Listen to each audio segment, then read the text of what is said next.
ગુજરાત સરકારનો આભારી છું કે આવા એક મહત્વના પ્રસંગે મને ભાગીદાર બનવાનો અવસર મળ્યો.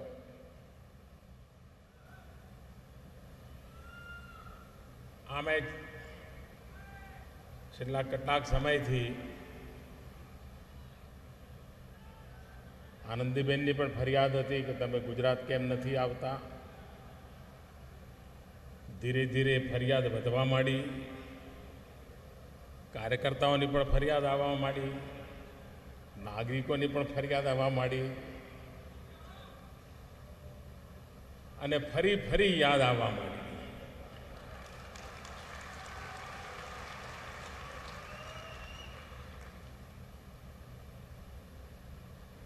ગુજરાતની આ ફરિયાદ મને શિરોમાન્ય છે, પરંતુ આપ જાણો છો કે જ્યારે અહીંથી હું ગયો ત્યારે મારા માટે આ બધું જ નવું હતું. ઘણું બધું સમજવાનું હતું, શીખવાનું હતું. ખાસી મહેનત કરવી પડતી હતી, એમાં ટાઈમ ઘણો જતો હતો. હવે બરાબર આવડી ગયું છે.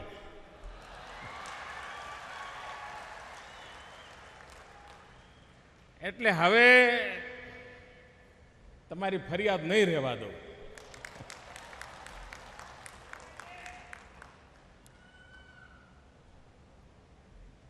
પણ ગુજરાતે મને જે કંઈ શીખવાડ્યું, ગુજરાત પાસેથી હું જે કંઈ શીખ્યો, એ મને ખૂબ કામમાં આવે છે ભાઈ.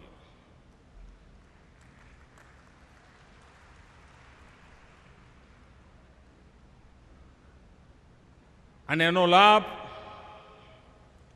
125 કરોડ દેશવાસીઓને મળે એના માટે અહર્નિશ પ્રયાસ ચાલે છે.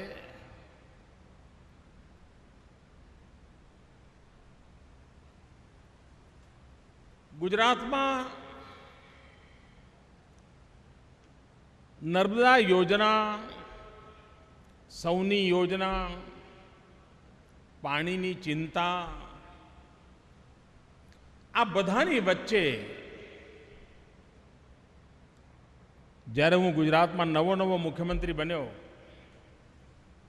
અને ખેડૂતોને કહેતો હતો કે ભાઈ તમે આ વીજળી માટે આંદોલનો કરવાનું બંધ કરો.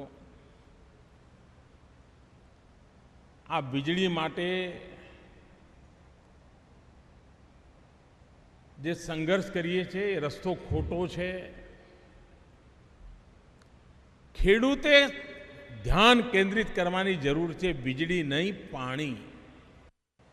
મને બરાબર યાદ છે, શરૂઆતના 2-3 વર્ષ હું કોઈને મારી વાત સમજાવી નહોતો શકતો. અમારા વિચારને ભરેલા લોકો પણ મારી સામે આંદોલન કરતા હતા, ભૂખ હડતાલ પર બેસતા હતા. હું જ્યાં જઉં ત્યાં પૂતળા બારતા હતા. અને હું અડગ રહ્યો કે નહીં ભાઈ, આપણે ધ્યાન કેન્દ્રિત કરીએ પાણી ઉપર. અને આજે અત્યંત સંતોષ સાથે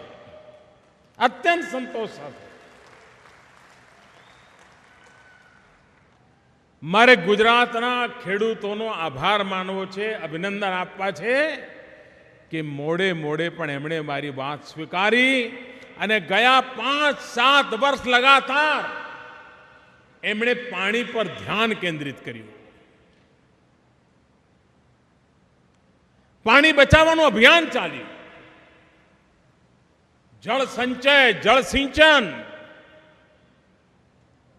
એ ગુજરાતનો જનનો એજન્ડા બની ગયો.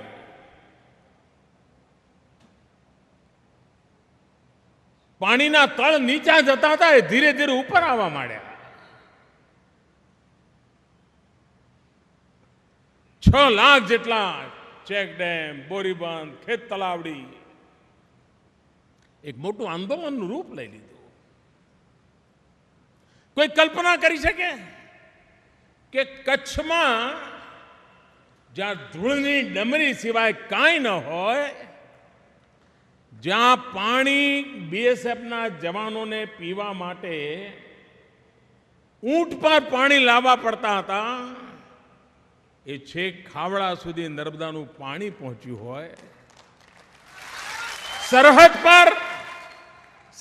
પર દેશની સેવામાં કામ કરનારો વ્યક્તિ, જેને પીવાનું પાણી કંટ્રોલ રીતે મળતું હતું, એને નાહવા માટે પણ નર્મદાનું પાણી પહોંચી જાય, એ દેશની રક્ષા કેટલી સરસ છે. જય જવાન જય કિસાન. અને કચ્છનો કિસાન, હું કચ્છનું ઉદાહરણ એટલા માટે આપું છું કે જ્યાં ખેતી માટે કોઈ કલ્પના ન કરી શકે, આ પાણી પ્રબંધનનું પરિણામ છે કે 70,000 ટન કચ્છની કેસર કેરી એક્સપોર્ટ થઈ. આપ વિચાર કરો કેવી રીતે પરિવર્તન લાવી શકાય. જે વખતે 25 સપ્ટેમ્બર 2012 પંડિત દીનદયાળ ઉપાધ્યાયજીની જન્મ જયંતિ હતી અને રાજકોટના એક સભાગૃહમાં મેં સૌરાષ્ટ્રના જનપ્રતિનિધિઓને બોલાવીને જાતે પ્રેઝન્ટેશન આપીને સૌની યોજના સમજાવી હતી.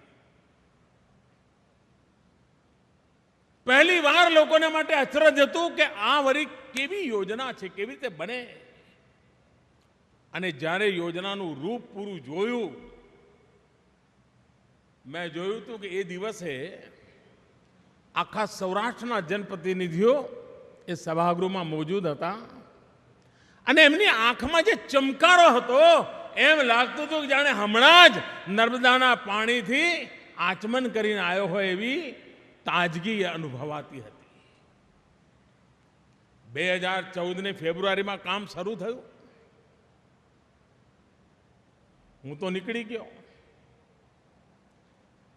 પણ આનંદીબેનના નેતૃત્વમાં તેજ ગતિથી એ કામને આગળ વધારવામાં આવ્યું. વિજયભાઈએ દોર સંભાળ્યો અને આજે સૌની યોજના આપણી સામે સાકાર થયેલી જોવા મળે છે. પાણીનો જે ધોધ ભલાને અચરજ કરાવી દે કે ક્યાં નર્મદા મૈયા કેટલા કિલોમીટર દૂર, અને આપણું કાઠિયાવાડ તો ઊંધી રકાબી જેવું છે. ચોટીલા અને જસદણ એ ટોપ પર અને બાકી બધો નીચે ઢોળાવો છે. પાણી ઉપર ચડાવવું પડે. એક પ્રકારે ટેકનિકલ બાબતોમાં આટલું મોટું નેટવર્ક વિપરીત પરિસ્થિતિમાં ઊભું કરવું અને સાકાર કરવું એ ગુજરાતની નાની સૂની સિદ્ધિ નથી ભાઈઓ. એકે એક ગુજરાતી ગર્વ કરે એવી આ સિદ્ધિ છે.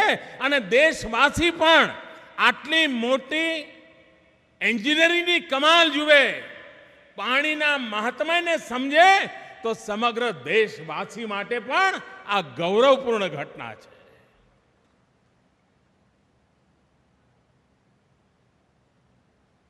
આના કારણે, અને મારો અનુભવ છે, ખેડૂત હિન્દુસ્તાનના કોઈ પણ ખૂણાનો હોય, એને જો ખેતરમાં પાણી મળી જાય ને તો માટીમાંથી સોનું પેદા કરવાની એની અદ્ભુત તાકાત છે.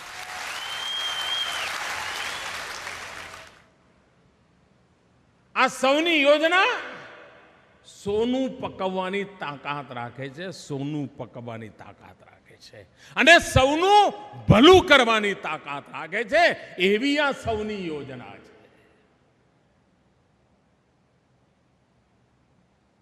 એક નદી જીવનને કેટલું તારી શકે એ માં નર્મદાએ આપણને શીખવાડ્યું છે. ત્યારે આપણી જવાબદારી પણ વધે છે. પાણી આવે એથી વેડફવાનો અધિકાર નથી મળતો, એને બચાવવું જ પડે. અને એટલા માટે આપણે લગાતાર અભિયાન ચલાવ્યું, માઇક્રો ઇરિગેશનનું, સ્પ્રિંકલરનું, ડ્રીપ ઇરિગેશનનું. અને શરૂઆતમાં ગુજરાતના ખેડૂતો મારી સામે એમાં પણ મોં બગાડતા હતા. મને કહે સાહેબ હવે આ બધું ક્યાં અમે કરીએ. હું બરાબર પાછળ લગ્યો રહ્યો.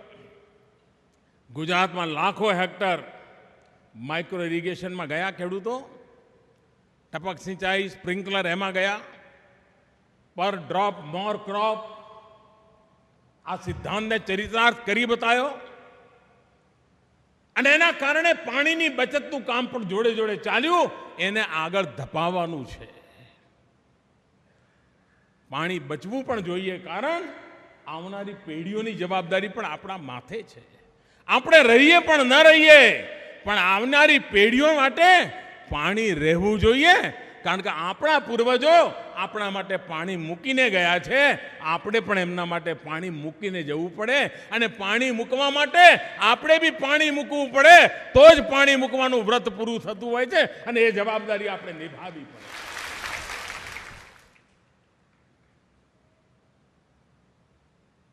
115 ડેમ, આમ કલ્પના તો કરો, આમ ભરાયેલા હશે તરબતર.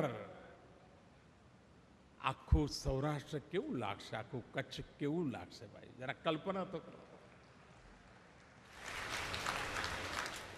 સમૃદ્ધિ આવી રીતે આવતી હોય છે, પરિવર્તન આવી રીતે આવતા હોય છે. અરે ટુકડા ફેંકીને તો ચૂંટણીઓ ચાલે, ટુકડા ફેંકીને દેશ ન ચાલે દોસ્તો. અને એટલા માટે અમે ટુકડા ફેંકવાનો માર્ગ નથી અપનાવ્યો, અમે એક સમગ્રતા પરિવર્તનનો માર્ગ અપનાવ્યો.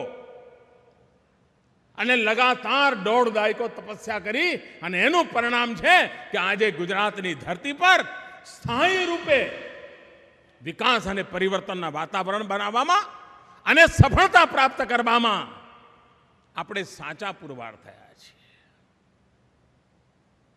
આપ વિચાર કરો, આ નર્મદાનું પાણી પહોંચ્યું, જલ પ્રબંધન થયો, એના પરિણામે ખાલી સૌરાષ્ટ્રમાં કપાસમાં 370% ઉત્પાદનમાં વૃદ્ધિ થઈ,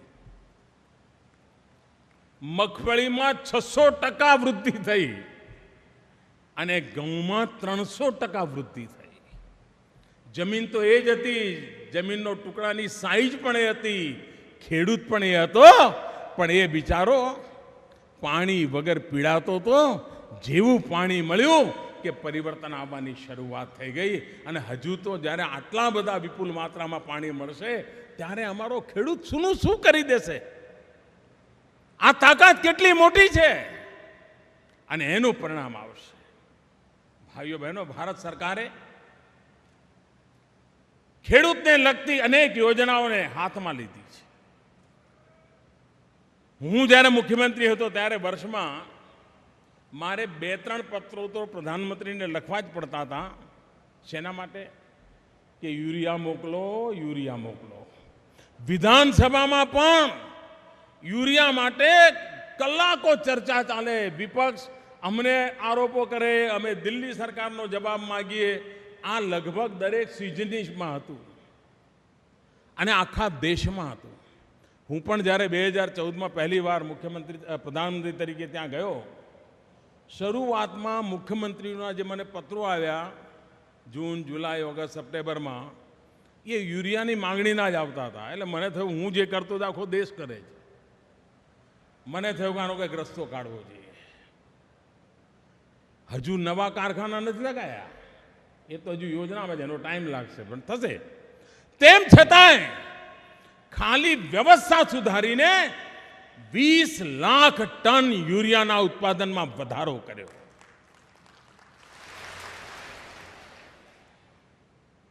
આપણે યુરિયાનું નીમ કોટિંગ કર્યું. નીમ કોટિંગ કોઈ જૂની સરકારોને ખબર નહોતી એવું નહીં, એમને ખબર હતી, એમણે પણ સાંભળ્યું હતું. પણ એમને એમ લાગતું હતું કે 1 લાખ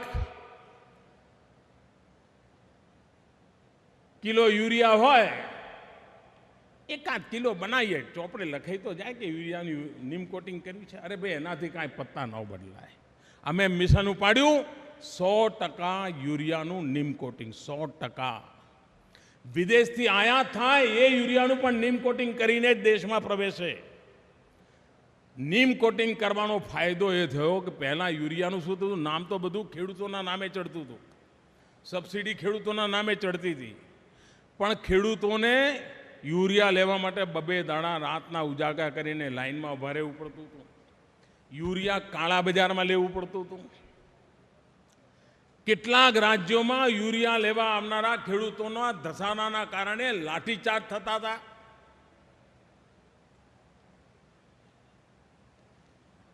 છેલ્લા કેટલાય સમયથી આપણે યુરિયાની ખોટ બાબતમાં એક પણ સમાચાર નથી આવ્યા.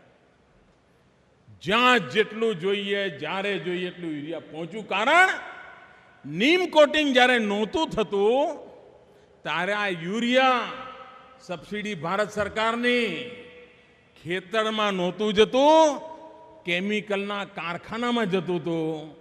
એ સસ્તા રો મટીરિયલ તરીકે ઉપયોગ થતો હતો, એની પ્રોસેસ થતી હતી, કેમિકલ પ્રોડક્ટ બનાવીને વેચાતું હતું. નીમ કોટિંગ પછી ગમે તેવી મોટી ફેક્ટરી હોય, ગમે તેવી ટેકનોલોજી હોય, 1 ગ્રામ યુરિયા પણ હવે કેમિકલ વાળાના કામમાં આવતું બંધ થઈ ગયું. ભ્રષ્ટાચાર પણ ગયો, બેઈમાની ગઈ, ચોરી ગઈ, લૂંટ ગઈ અને ખેડૂતની મુસીબત પણ ગઈ અને પરિણામે એને યુરિયા મળતું થયું. આ કામ આવી રીતે કરાય એ આપણે કરી બતાવ્યું ભાઈ.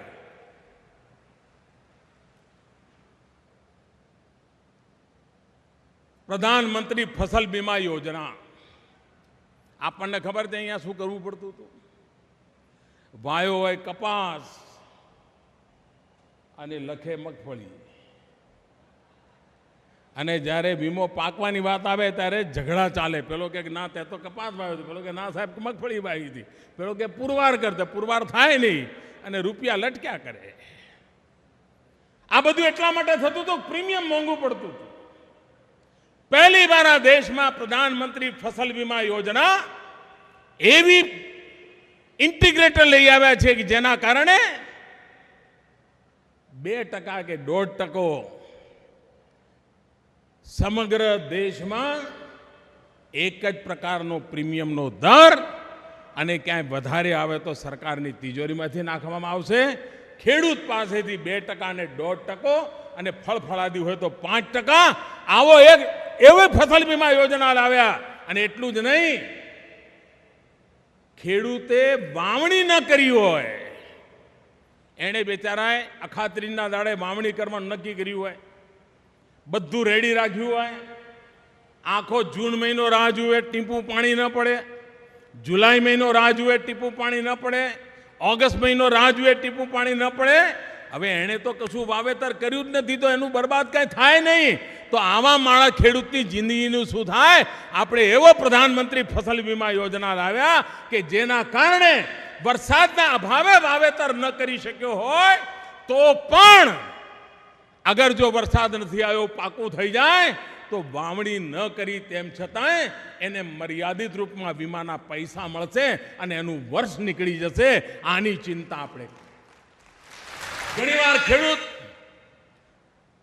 સરસ મજાનો વરસાદ આવ્યો હોય, ખેતી સરસ થઈ હોય, પાક સરસ થયો હોય, અને ખરીમાં બધો ઢગલો પડ્યો હોય, હવે થોડા દાડા ટ્રેક્ટર કોઈનું ભાડે આવે એટલે બજારમાં જવાનું જ બાકી હોય, અને જો 15 દાડાની અંદર જો વરસાદ આવી જાય અને આ ખરીમાં ઢગલો બન્યો હોય જો બરબાદ થઈ જાય તો પણ વીમો મળે. એવો પાક વીમા ફસલ યોજનાની પ્રધાનમંત્રીની યોજના લઈ આવ્યા છે. કિસાનને સુરક્ષિત કરવા માટેની પરફેક્ટ યોજના સાથે કામ કરી રહ્યા છે. ભાઈઓ બહેનો, આપણને ખબર છે એક જમાનો હતો કે જ્યારે પાર્લામેન્ટના મેમ્બરોને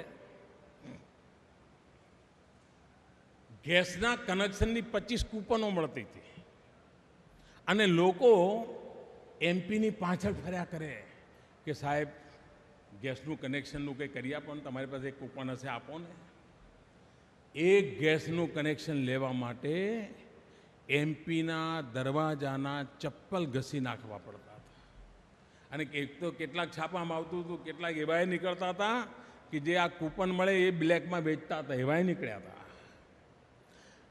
ગેસનું કનેક્શન લેવું એટલે લોઢાના ચણા ચાવવા જેવું એ આપણને બધાને ખબર છે. અને મધ્યમ વર્ગના પરિવારમાં છોકરાઓના લગ્ન થતા હોય ત્યારે વાતચીતમાં પૂછે, તમારે ત્યાં ગેસ છે, ગેસનો ચૂલો છે? દીકરી દેવી હોય તો પૂછે. આવી ગેસનું મહત્વ વધી ગયું હતું. અને છતાંય ગેસના કનેક્શન નહોતા મળતા. ભાઈઓ બહેનો, આપને આશ્ચર્ય થશે, આ સરકારે બીડું ઉઠાવ્યું છે. 2019 પહેલા 5 કરોડ ગરીબ પરિવારોને ગેસના કનેક્શન આપ્યા.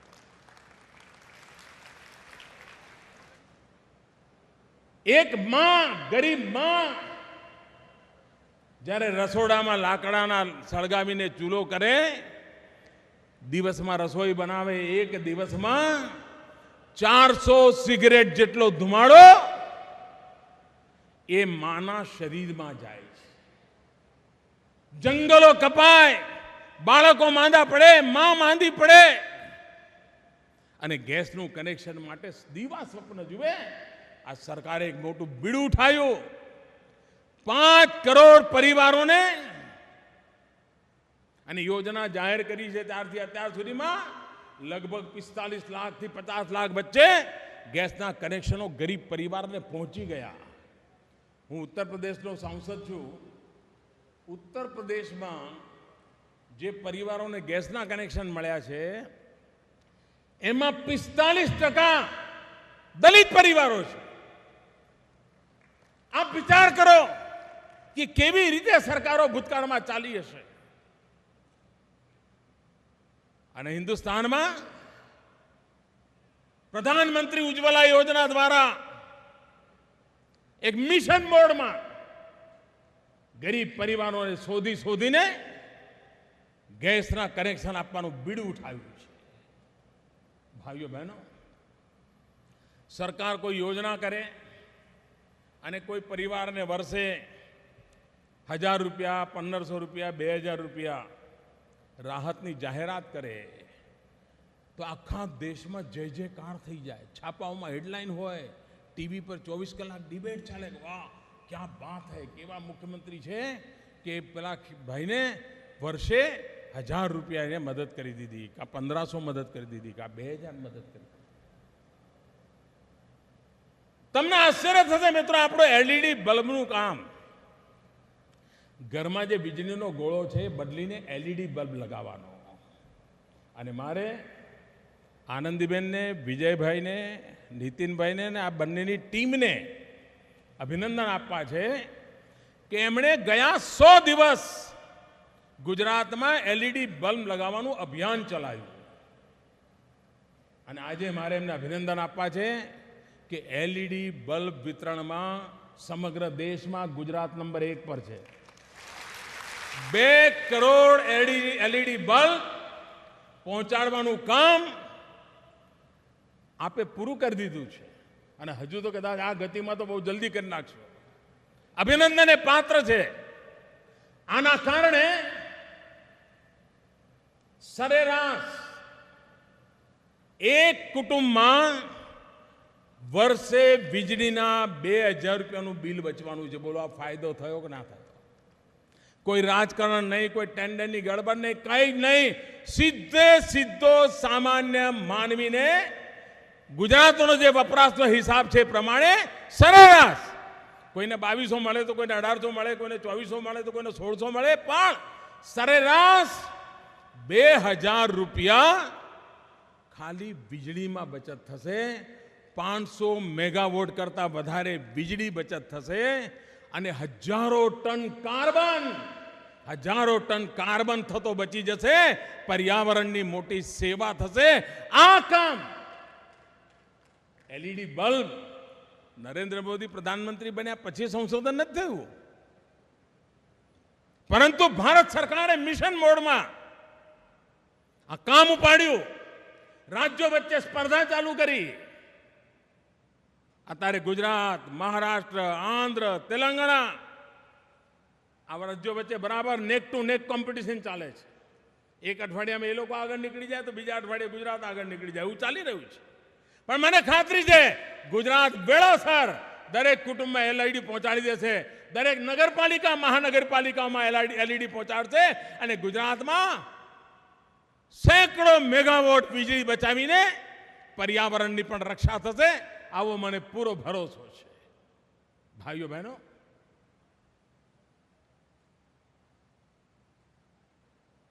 ગુજરાત એક મંત્ર લઈને ચાલ્યું અને મંત્ર વિકાસનો મંત્ર. અને વિકાસનો મંત્ર જ ગુજરાતના જાહેર જીવનને નવી ઊંચાઈઓ પર લઈ જશે. સમગ્ર દેશમાં વિકાસના મંત્રને લઈને આપણે આગળ ધપી રહ્યા છીએ અને આ વિકાસનો મંત્ર ગુજરાતની આશા આકાંક્ષાઓને જે રીતે પૂરી કરી એવી જ રીતે આ વિકાસનો મંત્ર પણ સમગ્ર દેશની આશા આકાંક્ષાઓને પરિપૂર્ણ કરવાની તાકાત ધરાવે છે. ભાઈઓ બહેનો, આજે ગુજરાતનું એક સંતાન, આજે ગુજરાતનો એક બેટો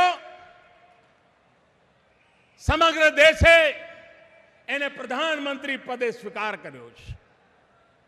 આપણી મારી પાસે અપેક્ષાઓ સ્વાભાવિક હોય, પણ સાથે સાથે ગુજરાત એ વાતને ભલી ભાંતિ સમજે છે કે સમગ્ર દેશના કલ્યાણ માટે જ્યારે ગુજરાતના એક સંતાનની જવાબદારી આવી છે ત્યારે એ જવાબદારી પૂર્ણ કરવામાં ક્યારેય ગુજરાતનું આ સંતાન પાછી પાની નહીં કરે, ક્યારેય ગુજરાતને નીચું જોવું પડે એવું ક્યારેય નહીં કરે અને ગુજરાતના કલ્યાણના માર્ગને જે રીતે મેં આગળ ધપાવ્યો હતો એવી જ રીતે રાષ્ટ્રના કલ્યાણના માર્ગને પણ પૂરી તાકાતથી આપણે આગળ વધારીશું એવો મને પૂરો વિશ્વાસ છે. ભાઈઓ બહેનો, આવનારા દિવસમાં વિકાસની નવી ક્ષિતિજો પાર કરવી. આજે દુનિયા એમ કહે છે કે સમગ્ર વિશ્વમાં તેજ ગતિથી આગળ વધનારી ઇકોનોમી અગર કોઈ દેશની છે તો એ દેશનું નામ છે હિન્દુસ્તાન. દુનિયાના આર્થિક રીતે સંપન્ન દેશો પણ વિકાસની તેજ ગતિમાં ભારત આગળ નીકળી ગયું છે. વર્લ્ડ બેંક હોય, IMF હોય, ક્રેડિટ રેટિંગ એજન્સીઝ હોય, યુએનની એજન્સીઓ હોય, આ બધા જ એક સ્વરે કહી રહ્યા છે કે ભારતે ગતિ પણ પકડી છે અને ભારતે દુનિયાની આવી મંદીના વાતાવરણમાં, ચારે તરફ મંદીનું વાતાવરણ છે, એ મંદીના વાતાવરણમાં પણ ભારતે પોતાની ગતિ, પોતાની દિશા બરાબર આગળ વધારી છે. અને આ વખતે સમગ્ર દેશમાં 2 વર્ષ દુષ્કાળ હતો. આ વખતે સમગ્ર દેશમાં ચોમાસાના કારણે વિકાસ નવી ઊંચાઈઓને પાર કરશે એવી પૂરી સંભાવના આપણે જોઈ શકીએ છીએ. ભાઈઓ બહેનો, આજે ગ્રામીણ સડક ગુજરાતમાં તો ઘણીવાર ગ્રામીણ સડક હોવી કે ન હોવી એ મુદ્દો લગભગ ભૂલાઈ ગયો છે. કારણ કે આપણે ત્યાં લગભગ મોટા ભાગના ગામડા પાકી સડકથી જોડાઈ ગયા છે. પણ આજે હિન્દુસ્તાનના અનેક ગામ એવા છે કે જે પાકી સડકથી વંચિત છે. આપણે બીડું ઉઠાવ્યું કે ગામડાના જીવનમાં બદલાવ લાવવો છે. પ્રધાનમંત્રી ગ્રામ સડક યોજનામાં તાકાત આપી. પહેલા એક દિવસમાં જેટલી સડક બનતી હતી એના કરતા સવાઈ સડકો એક દિવસમાં આજે બને એવી ઊંચાઈ પર કામની ગતિ આપણે લઈ ગયા છે. પ્રધાનમંત્રી કૃષિ સિંચાઈ યોજના, આ સૌની યોજનામાંથી જ પ્રેરણા મળીને આ યોજના બની છે. પ્રધાનમંત્રી કૃષિ સિંચાઈ યોજના દ્વારા સમગ્ર દેશમાં ખેતરોમાં પાણી પહોંચાડવાનું મોટું અભિયાન, મોટા પાયે પર બજેટનું એલોટમેન્ટ, એની દિશામાં કામ કરી રહ્યા છે. રિવર ગ્રીડની વાત હજુ દેશના અનેક ભાગોમાં અજુબો છે. આજે આ સૌની યોજના અંતર્ગત નર્મદા યોજના સૌરાષ્ટ્રની 6 નદીઓ સાથે તો જોડાઈ ગઈ. નદીઓ જીવતી થાય એટલે જીવંત થઈ જાય એટલી એની તાકાત હોય છે. એ કામ આના દ્વારા થઈ રહ્યું છે. 6 નદીઓમાં તાકાત આવી ગઈ છે. ભૂતકાળમાં નર્મદાથી મહી અને સાબરમતી આપણે જોડ્યા હતા. આજે અહીંયા 6 નદીઓને એનો લાભ મળી રહ્યો છે. આવી જ રીતે સમગ્ર દેશમાં પ્રધાનમંત્રી કૃષિ સિંચાઈ યોજના દ્વારા હિન્દુસ્તાનના ખૂણે ખૂણે પાણી પહોંચાડવાનું એક ભગીરથ કામ પણ કરવાની નેમ સાથે સરકારે ગયા બજેટમાં એ કામની ઘોષણા કરી છે. ઘણીવાર લોકોને થાય, સાહેબ આ બધું કેવી રીતે શક્ય બને? કામ અઘરા છે, પણ અઘરા કામ લઈશું તો જ અઘરી સમસ્યાઓનું પણ સમાધાન થશે. હલકા ફુલકા કામો લઈશું તો અઘરી સમસ્યાઓનું ક્યારેય સમાધાન નહીં થાય. અને દેશ સમસ્યાઓના કાયમી નિકાલ માંગે છે. આ કાયમી નિકાલ માટેનું કામ દિલ્હીમાં ભારત સરકાર સ્પષ્ટ નીતિ સાથે, સાફ નિયત સાથે, ત્વરિત નિર્ણય સાથે અવિરતપણે કરી રહી છે અને જેનો લાભ સમગ્ર દેશને મળવાનો છે. હું ફરી એકવાર આ ગુજરાતની ધરતીને નમન કરું છું. જે માટીએ મને મોટો કર્યો, જે માટીએ મને આવડી મોટી જવાબદારી ઉપાડવા માટે યોગ્ય બનાવ્યો,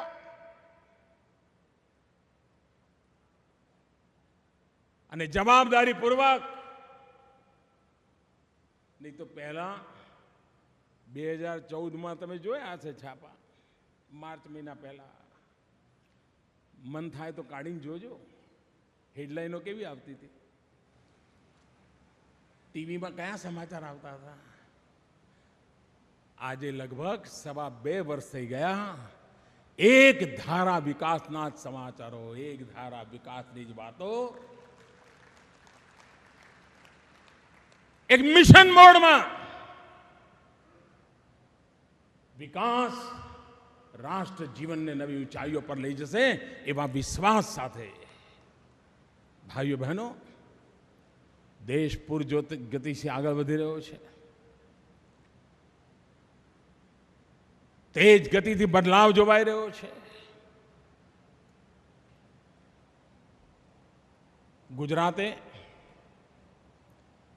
સ્વચ્છતાનું અભિયાન પણ અને ખાસ કરીને ટોયલેટ બનાવવાનું કામ જે નિષ્ઠાથી કર્યું છે, જે મિશન મોડમાં કર્યું છે, એ પણ દેશ માટે દિશા દર્શક બનશે. અને મારો સ્પષ્ટ મત છે ભાઈઓ બહેનો, સત્યાગ્રહ દ્વારા ગુલામી ગઈ, સ્વચ્છાગ્રહ દ્વારા ગંદકી કાઢીને રાખીશું. આઝાદીની લડતમાં સત્યાગ્રહનું મહત્વ હતું, તો ભારતના ઉજ્જવળ ભવિષ્ય માટે સ્વચ્છાગ્રહનું મહત્વ છે. સત્યાગ્રહની તાકાત ગુલામીની બેડીઓ તોડવામાં કામ આવી, તો સ્વચ્છાગ્રહની તાકાત ગંદકીમાંથી મુક્તિ માટેનો માર્ગ પ્રશસ્ત કરશે. ગુજરાત સ્વચ્છ અભિયાન તેજ ગતિથી આગળ વધારે, અને કામ સરકારનું નથી, સમગ્ર જનતા જનાર્દનનું છે. સરકાર કદાચ જાહેરાત કરતી હશે, યોજના કહેતી હશે, પણ જ્યારે સમાજ ઉપાડી લે ત્યારે પરિણામ મળતું હોય છે. તમે જોયું હશે ગયા 1.5-2 વર્ષથી દરેક મીડિયા સ્વચ્છતાના કામની અંદર યોગદાન આપી રહ્યું છે. મીડિયાના લોકોએ સ્વચ્છતાના કાર્યક્રમને પોતાનો બનાવ્યો છે. એની સ્પર્ધાઓ કરે છે, ઇનામ આપે છે.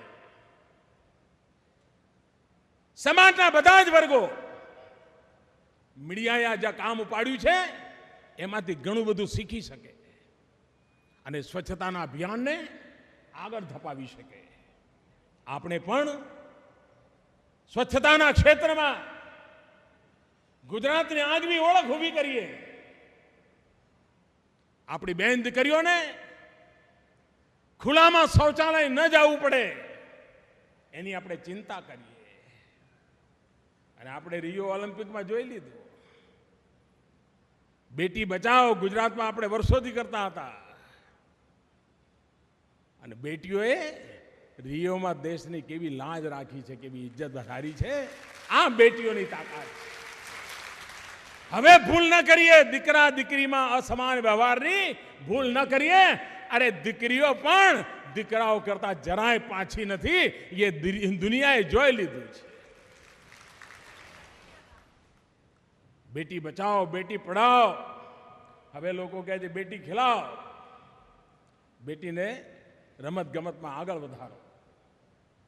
ભાઈઓ બહેનો, અનેક ક્ષેત્રોમાં આ સામાજિક તાકાત પણ આવશ્યક હોય છે. એ સામાજિક તાકાતના મહત્વને સમજીને આપણે ગુજરાતને નવી ઊંચાઈઓ પર લઈ જવાનો નિરંતર પ્રયાસ કરી રહ્યા છીએ. એ પ્રયત્ન આગળ વધતો જ જશે એવો મને પૂરો વિશ્વાસ છે. અને ગુજરાતના હકનું જે હશે એમાં ભારત સરકાર ક્યારે પાછી પાણી નહીં કરે એ હું આપને વિશ્વાસ આપું. ભાઈઓ બહેનો, ફરી એકવાર આપ સૌની વચ્ચે આવવાનો મને અવસર મળ્યો. હું આપ સૌનો ખૂબ ખૂબ આભારી છું. રાજ્ય સરકારનો આભારી છું. અને મારી સાથે ફરી એકવાર માં નર્મદાને યાદ કરીને વાત પૂરી કરીશ. નર્મદે. હાથ બે ઉપર કરીને પૂરી તાકાતથી બોલો, નર્મદે. One of NITI's function is to mainstream external ideas into government policies. Through collaboration with national and international experts, to be the government's link to the outside world